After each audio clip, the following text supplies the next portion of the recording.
Broadcasting from CPAC 2017, although it really doesn't officially start until tomorrow. We are at the Gaylord National Resort and Convention Center in National Harbor in beautiful Maryland. Kellyanne Conway will be here tonight. Dr. Sebastian Gorka, Matt Schlapp, and we're going to be taking questions from this wonderful audience. How are you all doing? Are you all happy with the last 30 days? How many of you are irredeemable, deplorable Americans? How many cling to your God, your guns, your Bible, and religion?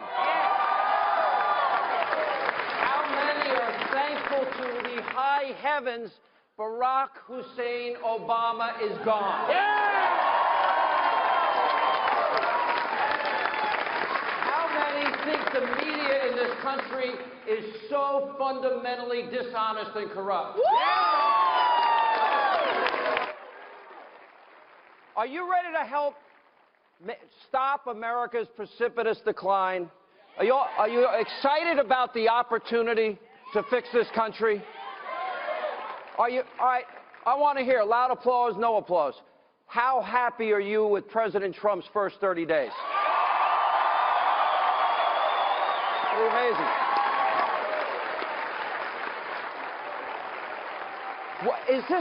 This is a historic opportunity for us to get this country together. You know, I spent an entire year last year.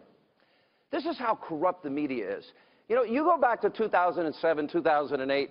Remember I was doing something called vetting Barack Obama? Do you all remember that? All right, if you weren't watching, you have to leave, okay? All right, so I'm vetting Obama. So here's a guy that is an Alinsky disciple, learns from a communist Frank Marshall Davis. What is an acorn organizer? How does that qualify you to be a dog catcher? I don't get it. And then, of course, he goes to the Church of GD America. The media was a year later than when I broke the story. Reverend Wright did one interview during that election cycle. It was with me, and he never showed up back on television again. I'm very proud of that.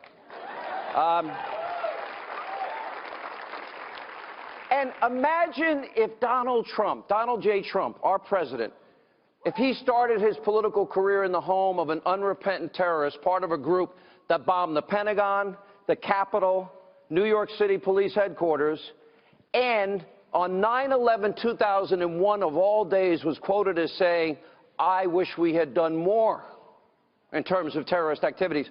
How many times, can anyone answer, I want to see how smart this crowd is, how many times did our corrupt alt-left propaganda media ever ask Barack Obama the question about his association with Bill Ayers? Zero. Wrong. Sorry. Not zero. One time. And you know what? Want to know why? Because Georgie Stephanopoulos, Clinton sycophant, I couldn't resist. He was on my radio show the day before he was hosting a debate. I fed him the question.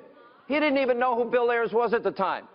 If it was Donald Trump, Bill Ayers, Bernardine Dohrn, how many times do you think the American corrupt, liberal, leftist, lazy, overpaid media outlets would have asked the question?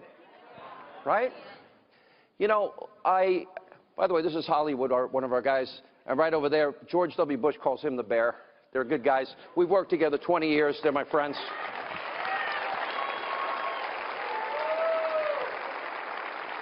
You know, we have an opportunity, but we have forces that are working very hard against us. You've got the Snowflake Brigade, okay? The paid protesters, those people that, you know, have nothing better to do. They don't work like the rest of us, so they go to protest to protest.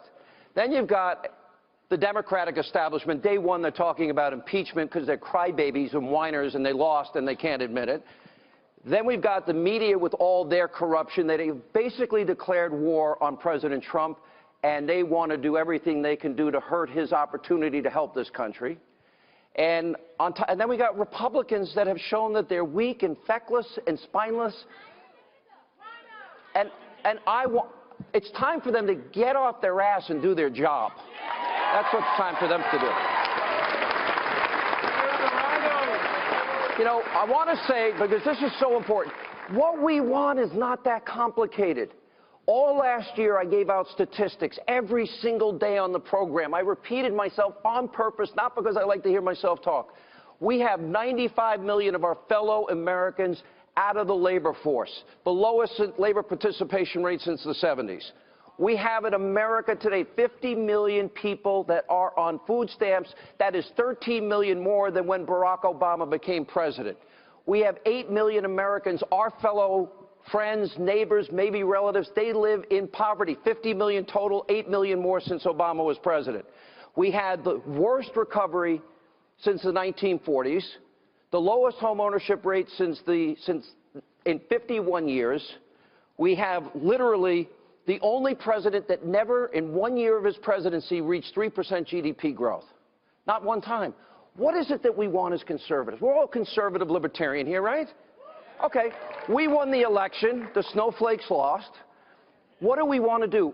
It's simple. We want to keep our country safe. We want to keep our country secure. That's not that hard.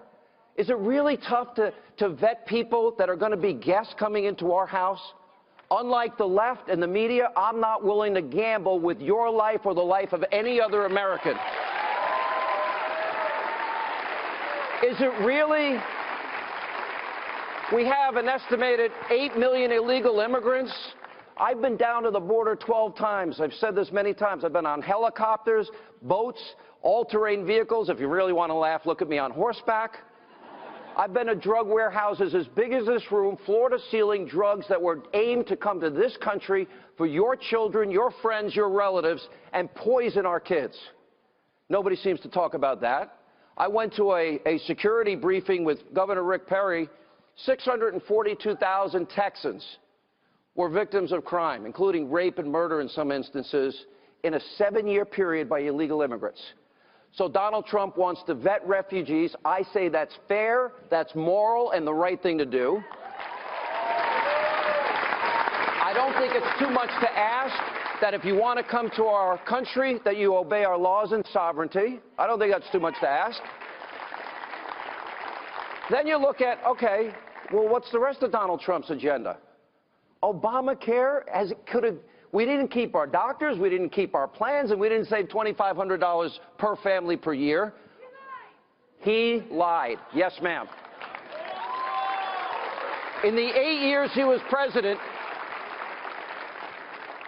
health care costs for the average family in this country went up $5,400, and that does not include 2016. And if you live in Arizona, it just went up this year alone another 117%.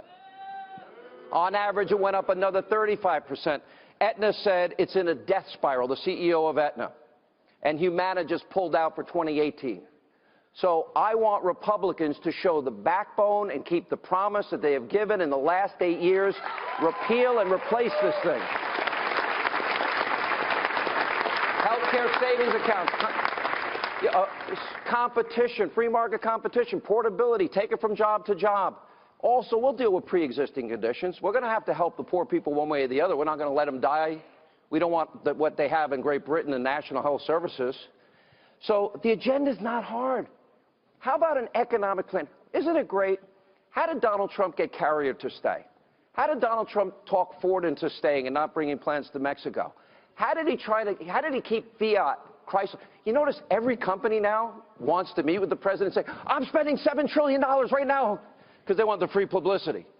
But also they know that better times are ahead, because if the president is able, with the help of Congress, to fulfill his economic plan, think of what we've got. We've got multinational corporations, trillions of dollars parked overseas. They won't bring the money back because they're going to have to pay confiscatory taxes. Donald Trump, our president, says we'll give you a 10% rate, bring the money back, build your factories here, invest in America, build your manufacturing centers here, and let the forgotten men and women in Detroit, Michigan, in Milwaukee, Wisconsin, in Cleveland, Ohio, Philadelphia, Pennsylvania, let them have opportunities that they have. Yeah, America first. So his economic plan is 7 brackets to 3. His economic plan is a 15% corporate tax rate, which will go from the highest in the industrialized world to one of the lowest. We'll incentivize corporations to say, we'll build those factories, and all those men and women in poverty out of the labor force, on food stamps, can now see the American dream come back for them. And I speak from very blue-collar roots. I spent 20 years of my life as a blue-collar worker. I washed dishes, I was a cook, I was a busboy, I was a waiter, I was a bartender, not a really good time in my life. I didn't quite behave in those years, just like you young kids. Stop laughing, I heard you. I know what goes on here at night, I've seen it. And then I worked in construction. I was a house painter. I hung wallpaper. I framed houses. I did roofing. I fell off a roof 3.5 stories, hit the ground, woke up, and finally common sense kicked in. I was a conservative. True story. And then, well, this part of my arm from here down was dangling like this. I go, and I clicked it back in. It was like a 1 in a million shot, the doctor told me. But I did all those jobs, and I will tell you right now that the lying, corrupt media that never vetted Obama, that never told you the truth about Obama, the lying liberal media that never told you the truth about Hillary, how bad was the WikiLeaks revelations that showed a media colluding with the campaign of Hillary Clinton to try and undermine then-candidate Donald Trump? It is the single most corrupt, revealing moment about media bias, disinformation, propaganda, distortion, and outright lies that they're willing to tell. They gave her the questions at CNN, I know. Could you... Fake news. Fake news. All right, of all of the media outlets, which one was the worst? CNN. Which one? CNN. I can't hear you. Here's my thing. I want to just add one point, and then we're going to bring our guests out. And by the way, it is an honor to be back with you now, my 3rd year in a row. And thank you. I want to say this. The media is against our president. We have Democrats against the president. We have freaky, weird snowflakes against the president. And we even have weak Republicans against the president. Rhinos, yes. You cannot expect to vote in November and accomplish this agenda of extreme vetting. This agenda, he kept his promise. Neil Gorsuch, an originalist on the court. Right? He's keeping his promise to repeal and replace health care. He's keeping his promise to build the wall. He's keeping his promise on building the military, on saving the VA, and keeping our promise to our brave men and women that serve this country.